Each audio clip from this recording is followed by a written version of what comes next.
In 1936, in the quiet city of Omaha, Nebraska, a boy was born who would one day become the greatest investor in the history of human civilization. Not a tech genius, not an heir to a dynasty, not someone who got lucky on a single bet. A boy from a middle-class family who simply decided, at an age when other kids were chasing dogs and trading baseball cards, that money is not something you spend. Money is something you put to work. His name was Warren Edward Buffett. And this is the story they will never teach you in school. The boy who counted bottle caps. At 6 years old, Warren was already running his first business. He bought packs of Wrigley's chewing gum at his grandfather's grocery store, 25 cents for a pack of 5 sticks. Then he walked the neighborhood selling each stick individually for a nickel. 5 sticks, 5 sales, 25 cents in revenue against a 5-cent pack cost. A 400% margin at 6 years old. His friends bought candy and ate it. Warren bought candy and sold it, but the chewing gum business was nothing compared to what came next. At 9 years old, Warren and his friend Donald Danley started collecting bottle caps near a local Coca-Cola stand. Not to collect them as souvenirs. They were conducting market research. They counted which flavors were represented most in the discarded caps, because that told them which drinks people actually preferred, regardless of what they said they preferred. This was behavioral economics before the term existed. 2 kids crouching on the ground, sorting bottle caps, decoding the market. Warren noticed that Coca-Cola vastly outnumbered everything else. He filed that observation away in his memory. He would return to it 50 years later, when he made one of the most famous investments in history. The paper route that became a business empire. At 11 years old, Warren Buffett bought his first stocks. 3 shares of Citi's Service Preferred at $38 each. He used money he had saved from odd jobs, delivering groceries, selling magazines, retrieving lost golf balls at local courses, and reselling them to golfers. The total investment was $114, every cent he owned. The market immediately moved against him. The stock dropped to $27 per share. He had lost nearly 30% of everything he had. His sister Doris, whom he had convinced to invest alongside him, looked at him with silent accusation every single morning at the breakfast table. He felt the weight of that look like a stone on his chest. Every day the stock stayed down, that stone got heavier. But he did not sell. When the stock recovered to $40, he sold, made a small profit, breathed, then watched as Citi's service climbed to $200 per share. That moment, that single gut-wrenching mistake, shaped everything that came after. The lesson was permanent and absolute. Never sell a great investment just because you're scared. Never let short-term discomfort destroy long-term wealth. The market will test your patience. It will make you doubt yourself. The ones who win are the ones who sit still when everyone else is running. He was 11 years old when he learned this. Most people never learn it at all. The tax return at 13. At 13, Warren Buffett filed his first federal income tax return. His income that year came from his paper delivery route. He was delivering the Washington Post and the Times-Herald across multiple neighborhoods in Washington, D.C., where his family had moved when his father was elected to Congress. The route was large enough that he sometimes woke before dawn to finish on time. But the detail that matters is not the income. The detail that matters is the deduction.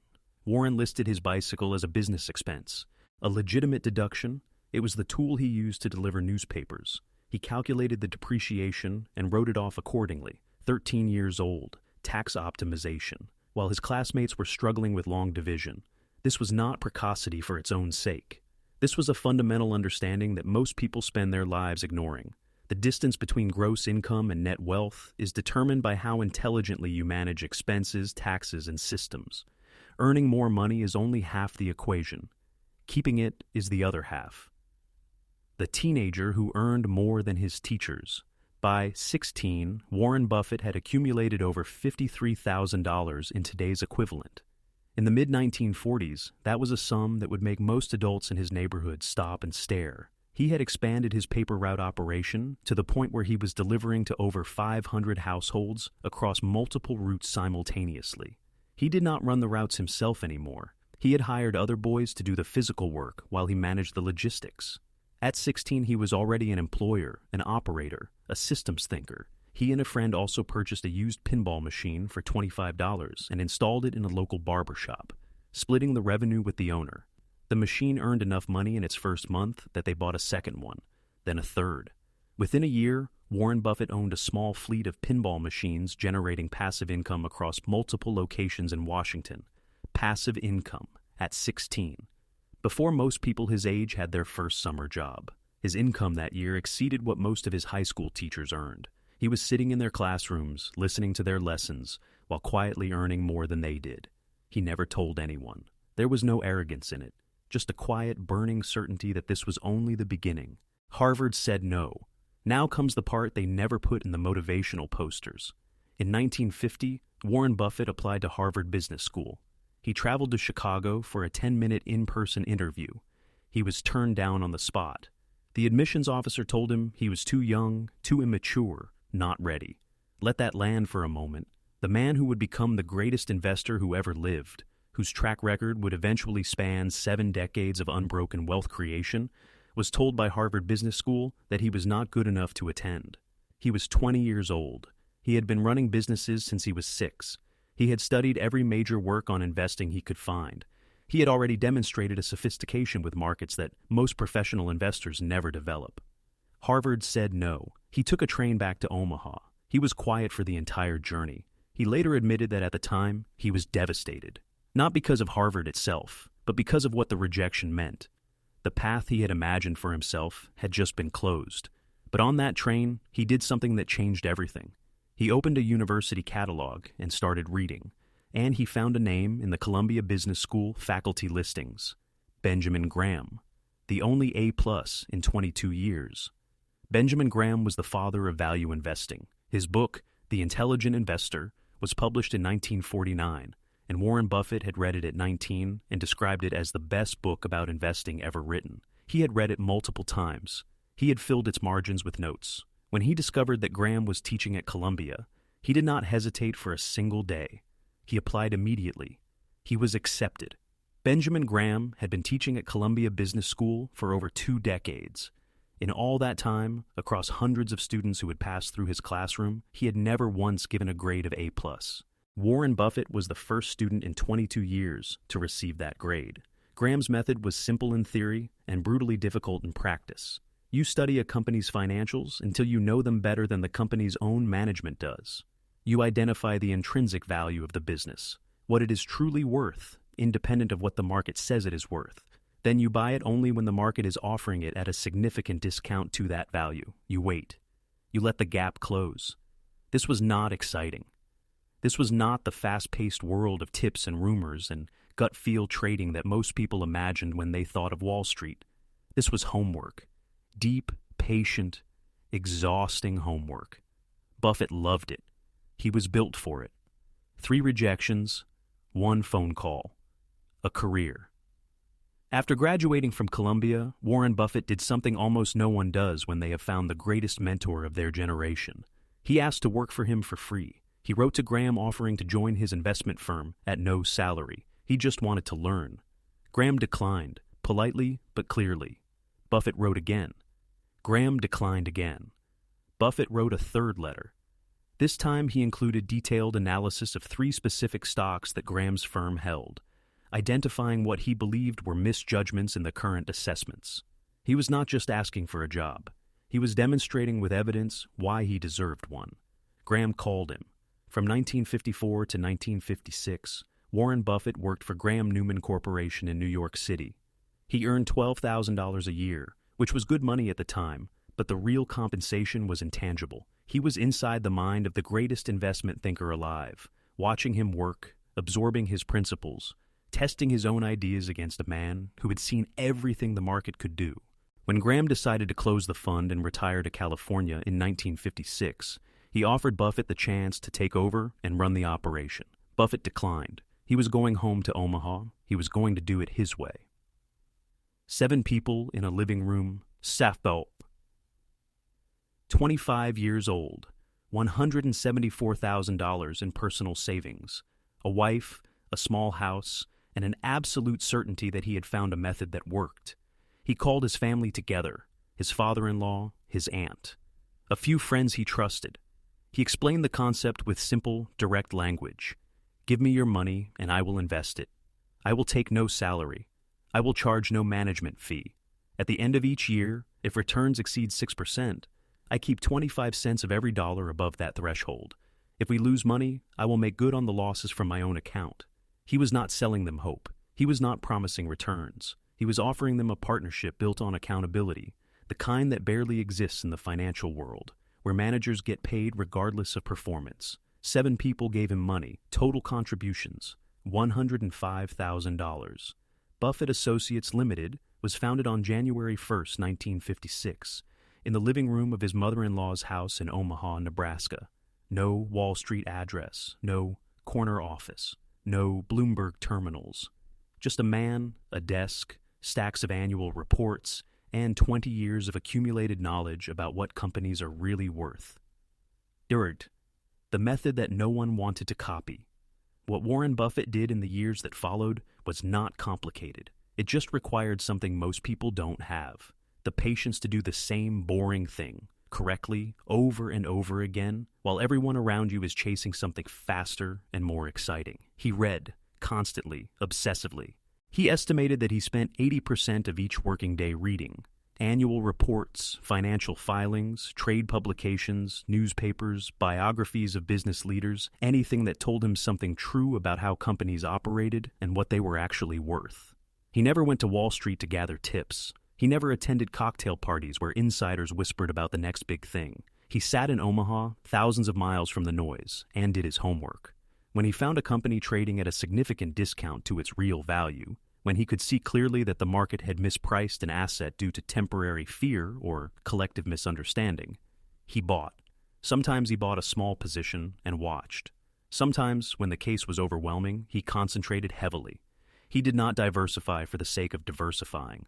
Diversification, he would later say, is protection against ignorance. If you know what you're doing, you don't need to spread the risk across 50 different bets. His partnerships returned 23% annually on average during this period, while the Dow Jones averaged only 8%. He was not just beating the market, he was humiliating it, and still, almost nobody outside his small circle of investors knew who he was. The moment the numbers changed forever, there is a company called Sanborn Map. In 1958, Buffett began quietly buying shares. Sanborn made detailed maps of American cities used by fire insurance companies. The business itself was barely profitable by that point. The insurance industry had moved on, and the map business was declining.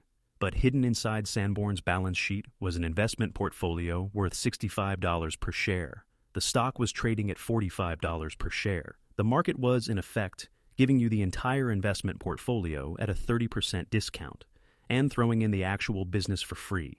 It made no rational sense. But the market, Buffett had learned from Graham, was not always rational. It was a machine that sometimes priced things correctly and sometimes did not. Your job was to notice the difference. He accumulated a controlling position. He pressured the board. The investment portfolio was eventually distributed to shareholders. The gap closed. He made a substantial return.